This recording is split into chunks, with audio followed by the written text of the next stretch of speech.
بسم اللہ الرحمن الرحیم۔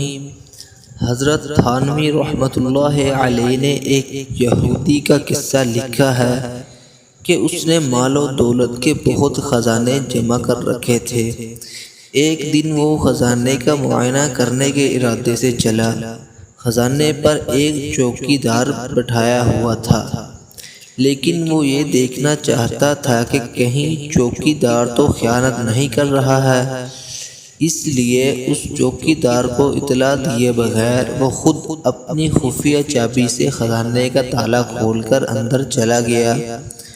چوکی دار کو پتہ نہیں تھا کہ مالک معائنہ کے لیے اندر گیا ہوا ہے۔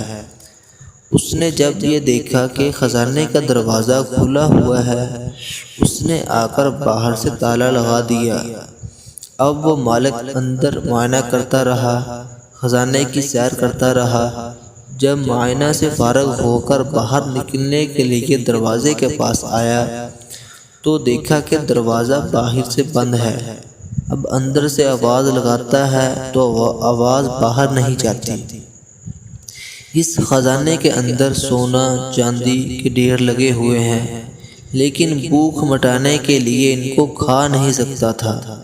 پیاس لگ رہی ہے، لیکن ان کے ذریعے اپنی پیاس نہیں بجھا سکتا، حتیٰ کہ اس خزانے کے اندر بھوک اور پیاس کی شدت سے تڑپ تڑپ کر جان دے دی، اور وہی خزانہ اس کی موت کا سبب بن گیا۔